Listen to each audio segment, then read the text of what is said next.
മുസ്ലിം league അധികാരമില്ലെങ്കിൽ മുസ്ലിം league കഷ്ടത്തിലാവും. മുസ്ലിം league അധികാരമില്ലെങ്കിൽ വെയിലത്ത് വെച്ച മഞ്ഞുകട്ട വാരി ഒരുങ്ങിപ്പോവും എന്നുള്ളതാണ്.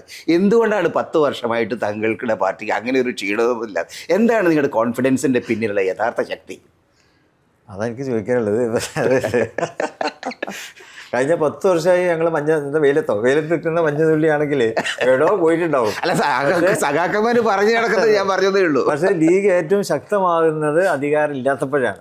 CH തന്നെ പറയാം, അധികാരമില്ലാത്ത മുസ്ലിം ലീഗ് പന്ത് ഇടുന്നത് പോലെയാണ്, അതിനേക്കാൾ വേഗതയിൽ അതാണ് ഇപ്പോൾ ഇവിടെ സംഭവിച്ചുകൊണ്ടിരിക്കുന്നത്. ഞങ്ങൾക്കിപ്പോൾ അധികാരത്തിൽ ഇല്ലാത്ത സമയത്തുള്ള ഞങ്ങളുടെ ഫണ്ടുകളൊക്കെ ഞങ്ങൾക്ക് ഒരുപാട് കടങ്ങൾ പാർട്ടിക്ക് ഉണ്ടായിരുന്നു. ചന്ദ്രികയ്ക്ക് ഒരുപാട് കടങ്ങൾ ഉണ്ടായിരുന്നു. ഇപ്പം എല്ലാ പത്രങ്ങളുടെ അവസ്ഥ അതാണല്ലോ. ആ കടങ്ങളൊക്കെ നമുക്ക് വീട്ടുവാൻ സാധിച്ചു. പല ദേശീയ തലത്തിൽ നമുക്ക് ഓഫീസ് ഉണ്ടാകും. അതൊക്കെ ഒരു പാർട്ടിയെ സംബന്ധിച്ചിടത്തോളം ഒരു വലിയ സ്വപ്നമാണ്. ഡൽഹിയിലെ വയനാട്ടിലെ വീടുകൾ സമയത്ത് കെട്ടിക്കൊടുത്തു. അതെ ഡൽഹിയിലേക്ക് മറ്റേ ദരിയാഗഞ്ച്, അത് വില പിടിച്ച സ്ഥലമാണ്. അവിടെ തന്നെ നമുക്ക് ഓഫീസ് ഉണ്ടാക്കാനൊക്കെ പറ്റി. അപ്പോൾ അതിനൊക്കെ ഞങ്ങളുടെ പാർട്ടിയുടെ അണികളാണ് സഹായിച്ചത്, അല്ലാതെ ആരും സ്പോൺസർ ചെയ്തതൊന്നുമല്ല. ലീഗിൻ്റെ എല്ലാ ഓഫീസുകളും, ലീഗിൻ്റെ സംസ്ഥാന ഓഫീസായാലും ജില്ലാ ഓഫീസായാലും വാർഡ് ഓഫീസായാലൊക്കെ സാധാരണക്കാർ എടുത്തിട്ടാണ് ചെയ്യുന്നത്.